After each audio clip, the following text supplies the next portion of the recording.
안녕하십니까, 신경 선생님입니다. 다시. 안녕하십니까, 신경 선생님입니다. 네, 다시. 자, 안녕하십니까, 신경 선생님입니다. 발음이 좀 다시. 안녕하십니까, 고전문학의 장인 신영균 선생님입니다. 자, 드디어 나왔습니다. 고전문학 10강 완성. 이 책을 같이 선생님하고 언박싱 해보는 시간을 가질 텐데, 자, 여러분들 개정 수능이 공통 영역과 선택 영역으로 갈라지면서 이제 공통 영역 내에서 문학 파트가 이전에 비해서는 좀 강조되는 느낌이 있죠. 자, 그리고 문학 파트 안에서도 여러분들이 어려워하는 파트가 어디예요?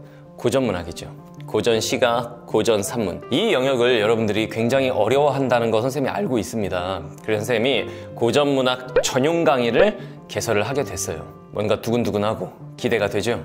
선생님과 같이 언박싱을 해보도록 합시다.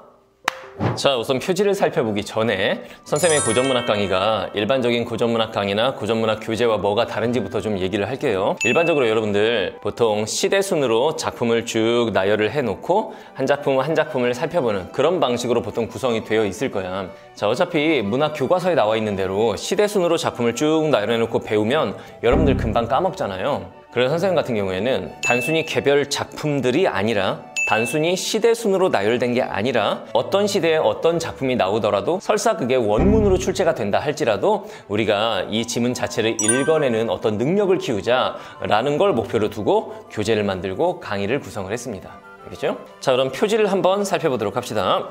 고전문학 10강 완성 뉴 2022학년도 버전. 작년 버전 아닙니다. 새로운 버전입니다. 크게 10이라고 써 있는데 뭐냐? 10강으로 완성하는 강의다 이거지. 자, 그럼 안에 내용을 들여다보도록 합시다. 자, 목차를 한번 볼게요. 목차를 보면은 이 교재의 특성을 좀 알 수가 있을 거야. 파트 1이 고전 시가, 파트 2가 고전 산문인데 고전 시가의 흐름 한판 정리부터 시작을 합니다. 그게 뭔데요? 뒤에 보면 알 거예요. 그 다음 고전 시가 쉽게 읽는 방법. 어떻게 하면 고전 원문을 내 능력으로 읽어낼 수 있을까? 그 다음에 이제 고전 시가와 관련된 필수 개념들을 배우고, 그리고 고전 시가 실전 연습으로 들어갑니다. 시대순으로 나열되어 있지 않다라는 게 보이죠? 그리고 파트 2 역시 고전 산문의 흐름을 한번 정리를 하고, 그 다음 고전 산문 쉽게 읽는 방법, 그리고 고전 산문 필수 개념들, 그리고 고전 산문 실전 연습, 이렇게 구성이 되어 있습니다. 자, 파트 1 고전 시가. 선생님 이게 뭡니까? 자, 고전 시가의 흐름 한판 정리. 이걸 먼저 우리가 배우게 되는데 소위 말하는 문학사라고 하지, 문학의 역사라고 생각하시면 돼요. 선생님 그런 지식적인 측면은 수능에 안 나오잖아요. 기존 수능은 그랬죠. 그런데 여러분들 수능 예비문항 한번 잘 떠올려 보세요. 거기에 이런 지문이 있었지. 평시조와 사설시조의 어떤 장르적인 특징, 그런 걸 비교하면서 문학 플러스 독서형 융합지문, 이런 게 출제가 됐었죠. 문학사적인 지식을 직접 묻는다기보다는 그런 걸 보기 박스로 제시하거나 또는 문학 플러스 비문학의 융합 형태로 출제가 될 때 문학사를 제시할 가능성이 있기 때문에, 그래서 우리가 이런 것도 이제 알아야 됩니다. 이런 것들을 딱 한 타임 안에 우리나라 고전 시가의 흐름을 한번 쭉 정리를 해보는 거예요. 자, 그 다음 보시면은 고전 시가 쉽게 읽는 방법. 이건 뭐냐면은 고전 시가가 요즘에 원문으로 출제되는 경우가 많지. 작년 수능에 출제됐던 고전 시가를 떠올려 보세요. 3위인곡이 출제가 됐었는데 원문으로 출제가 됐죠. 그런데 충격적인 건 어휘풀이를 단 한 개도 주지 않았어요. 여러분들 스스로 이렇게 고전 원문을 툭 던져줬을 때 어느 정도 내용 파악이 되는가, 이거를 평가하겠다라는 거야. 그래서 선생님이 개별 작품들을 보기 전에 고전 시가를 쉽게 읽는 방법, 그것도 원문 읽는 방법을 먼저 제시를 한 겁니다. 이 5가지 원칙을 배우고 나면 안 배운 작품도 여러분들이 현대어처럼 술술 읽을 수 있는 능력을 갖게 된다 이거지. 알겠죠? 자, 그 다음에는 이제 고전 시가 필수. 헷갈리는 어휘들, 예를 들면 좋다, 좋다, 여름과 여름, 이렇게 헷갈리는 어휘들. 자, 그리고 반드시 알아야 하는 필수 고유어들, 그리고 필수 한자어들. 이런 것들을 알면 뭐가 좋으냐면은, 예를 들면은 절자가 들어가는 말이 절개를 의미하는 거구나. 그러면은 우리가 이제 원문으로 제시된 작품을 읽을 때 오상고절, 세한고절, 아치고절 이런 말이 나왔을 때 정확히 뭔진 몰라도 이 절자가 들어가, 이게 지조절개를 말하는 거구나. 이걸 알면 읽기가 수월하다는 거야. 무슨 말인지 알겠죠? 그리고 자연물과 관련된 필수어, 시간, 공간적 배경과 관련된 필수어, 그리고 기타 알아야 되는 실생활 필수어까지 쭉 다 정리를 해놨습니다. 자, 그 다음 넘기면 이제 고대가요, 구지가, 황조가, 공무도화가부터 나올 줄 알았죠? 그렇지 않습니다. 고전시가 필수 개념. 선생님, 고전시가가 현대시와는 다른 필수 개념들이 있는 건가요? 꼭 그렇진 않아요. 우리나라 고전시가만의 독특한 특징들이 있어. 그런 것들을 선생님이 분야별로 다 정리해서 개념화 해놓은 거예요. 자, 예를 들면 한번 봅시다. 시어와 관련해서 고전시가 필수 개념.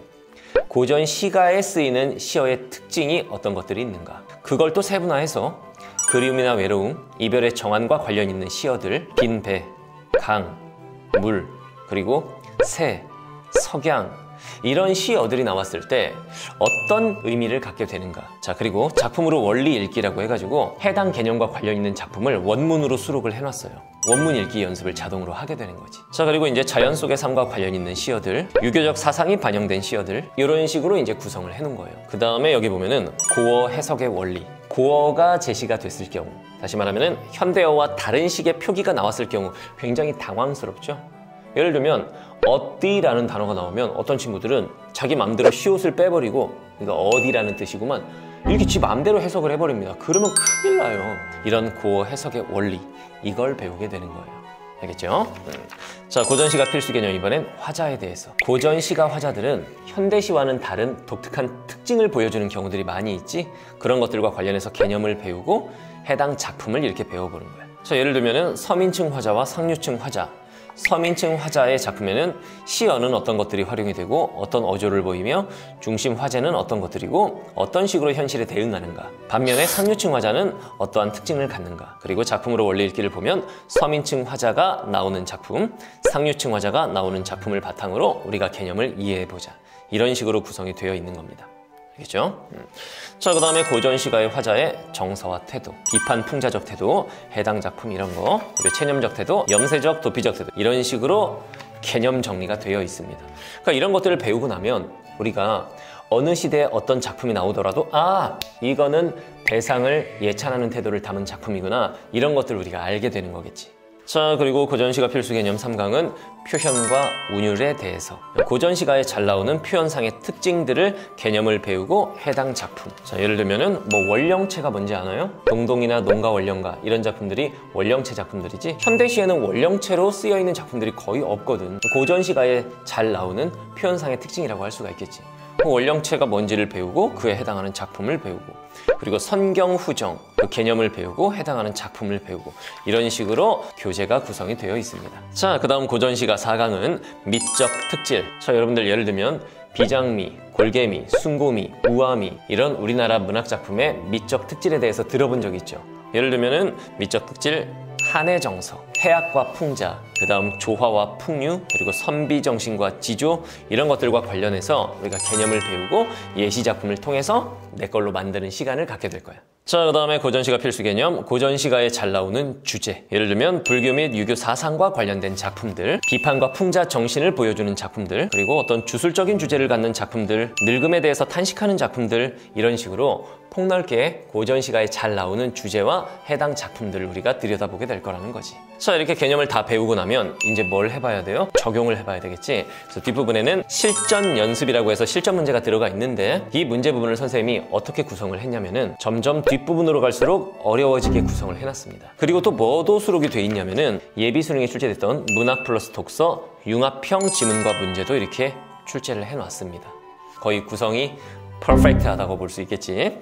자, 고전시가가 이렇게 마무리되면 이제 파트 2, 고전 산문으로 들어가게 돼요. 고전 산문도 고전 시가하고 구성 방식은 동일해요. 한번 간략하게 들여다볼게요. 고전 산문의 흐름 한판 정리. 예를 들면 가전체, 본격적인 소설의 전 단계죠. 그 다음 한문소설, 영웅소설, 가정소설, 애정소설, 판소리개소설, 이런 식으로 나눠서 고전 산문의 흐름을 한번 쭉 정리를 하게 됩니다. 그 다음에는 고전 산문 쉽게 읽는 방법.